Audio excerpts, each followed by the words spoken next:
Hello అండి, అందరికీ నమస్కారం అండి. అందరు ఎలా ఉన్నారండి? బాగున్నారా? నేనండి ఈరోజు మా రాధాకృష్ణ యూట్యూబ్ ఛానల్లో ఏం కూర చేసి మీ అందరికీ చూపిద్దాము అనుకుంటున్నానంటే వంకాయ బఠానీ అండి. వంకాయ బఠానీ కర్రీ చేస్తున్నాను. చేసి అది ఎలా చేయాలో చేసి మీ అందరికీ చూపించిన మరి ముందుగానండి నేను స్టవ్ మీద కొంచెం ఇదిగో దాకలో కొన్ని వాటర్ ఉంటూ వేసుకున్నానులేండి. స్టవ్ మీద దాక పెట్టుకున్నాను కదా, ఈ దాక స్టవ్ వెలిగించి వేడయిన తర్వాత నూనె వేస్తాను అందులో. అయితే ముందు స్టవ్ వెలిగిస్తాను. వంకాయ బఠానీ కర్రీ మొన్న రోజు చేశారు కదా అని మీరు డౌట్ రావచ్చు, అనుకోవచ్చు. అయితే కొత్త వాళ్ళ కోసం అండి, కొత్తగా మా ఛానల్ చూస్తుంటారు కదా కొత్త వాళ్ళ కోసం అనమాట ఈరోజు నేను చేసే వంకాయ బఠానీ. పాత వాళ్ళని చూడొద్దని నేను అంటలేదు. ఒకవేళ మీకు డౌట్లుగా ఉంటాయి, మీకు కనుక మొన్నే కదా చేసావు అని డౌట్ మీకు అనిపిస్తే కొత్త వాళ్ళు మా ఛానల్ చూస్తుంటారు కదా వాళ్ళు చూడటం కోసం నేను ఈరోజు వంకాయ బఠానీ కర్రీ వీళ్ళ కోసం కూడా చేస్తున్నాను. అది ఎలా చేయాలి, అందులో ఏమేమి వేయాలి చేసి మీకు చూపిస్తాను. మీరు కూడా చూడండి. మరి వంకాయ బఠానీ వండే ప్రాసెస్లో భాగంగా నేను స్టవ్ మీద దాక పెట్టేసుకుని నూనె వేసుకున్నాను, పసుపు వేసుకున్నాను, ఉల్లిపాయ ముక్కలు చిన్నగా కట్ చేసుకున్నాను. వంకాయ ముక్కలు ఇంకా కొయ్యలేదండి, కోస్తాను. వంకాయ ముక్కలు అయితే కొయ్యలేదు, బఠానీలు ఉడకబెట్టుకుని అంటే ఈ రాత్రి నానబెట్టేసుకున్నాను. ఈ రాత్రి నానబెట్టేసుకుని చక్కగా ఉడకబెట్టుకుని పక్కన పెట్టుకుంటున్నాను అనమాట. పెట్టేసుకుని ఉల్లిపాయ ముక్కలు ఇందులో వేసాను కదా, ఎగుతుంటాయి కదా. వంకాయ ముక్కలండి మనం తాలింపు వేసే ముందు మాత్రమే కోసుకోవాలి, ముందుగా కోసుకుని పెట్టుకోకూడదు. కండ్రంటే చేదెక్కుతుంది. అందుకని ఇప్పుడు నేను ఇందులో ఉల్లిపాయ ముక్కలు వేసాను కదా, ఇప్పుడు వంకాయలు కోస్తాను.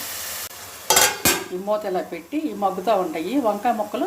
ఒక బాండీలో నీళ్లు పోసుకుని అందులో చిటికెడు పసుపు ఉప్పు వేసుకుని చక్కగా ముక్కలు కోసుకుని వేసుకోవడానికి చేస్తానండి ప్రాసెస్. ఉల్లిపాయ ముక్కలు మగ్గినాయండి. నేను ఇప్పుడు బఠానీలు వేస్తాను. ఇవి ఆల్రెడీ నానబెట్టేసుకున్నాను, శుభ్రంగా కడుక్కుని ఉడకబెట్టుకున్నానండి.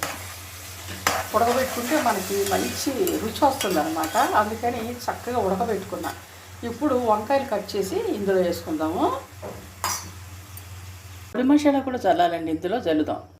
బఠానీలు ఉల్లిపాయ ముక్కలు చక్కగా మగ్గిపోయి నేనేం చేశానంటే ఈ వంకాయలు ఇప్పుడే కట్ చేసుకున్నాను. ఎందుకంటే అప్పటికప్పుడు కట్ చేసుకోవాలి, ఇందులో వేసేయాలండి. వంకాయలు అప్పటికప్పుడు గుర్తుపెట్టుకోండి, వంకాయల్ని అప్పటికప్పుడు కట్ చేసి వేసుకోకపోతే చేదు వస్తాయి అన్నమాట. వంకాయ ముక్కల్ని ఇందులో వేసారు కదా, నేనేం చేస్తానంటే ఇట్లా వేసుకుంటే అంతా కూడా కలుస్తుంది అనమాట. చక్కగా మనకి కర్రీ అంతా కూడా కలుస్తుంది. దీని మీద ఇప్పుడు నేను ప్లేట్ మూత వేసేస్తాను. మూత వేసేసాను కదా, ఒక 10 నిమిషాలు ఇలా మగ్గనిద్దాం. చూడండి వంకాయ ముక్కలు చక్కగా మగ్గిపోతున్నాయి అనమాట. మగ్గనిద్దామండి. వంకాయ అంతా చక్కగా మగ్గిందండి. ఇప్పుడు నేను ఇందులో కారం వేస్తాను.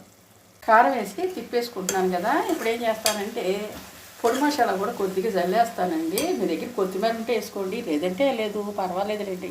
ఒక చిన్న గ్లాసుడు వాటర్ వేస్తున్నాను. ఎందుకంటే మనకి కూర అంతా కూడా గుజ్జుగా రావాలి కదా. కూర అంతా కూడా చక్కగా గుజ్జుగా ఉండి మనకు అన్నంలో కలుపుకుని తినడానికి బాగుండాలి కదా. అందుకని చిన్న గ్లాసుడు, ఇదిగో ఇంత గ్లాసుడు నీళ్లు పోసాను. పొడి మసాలా కూడా జల్లేస్తాను. పొడి మసాలా వేస్తున్నానండి. ఈ కూరలో పొడి మసాలా వేసుకుంటే చాలా బాగుంటుంది.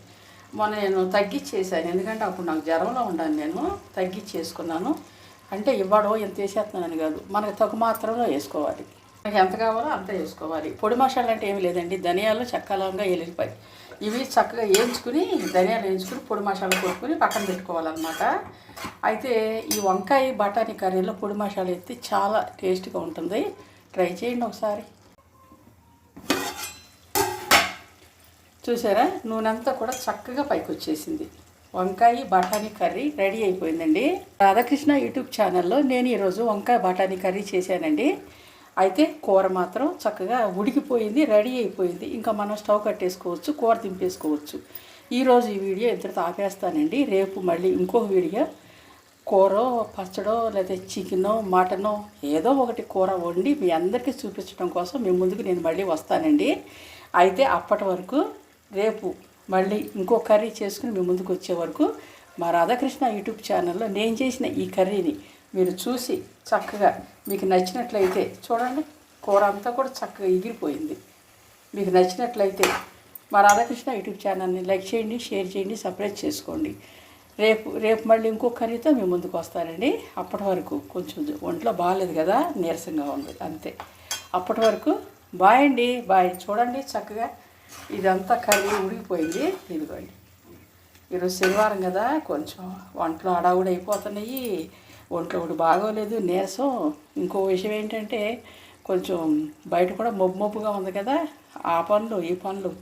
సరే బాయ్ అండి, బాయ్. మా ఫ్రెండ్స్ దగ్గరికి రేపు మళ్ళీ వస్తాను వేరే కర్రీ చేసుకుంటూ.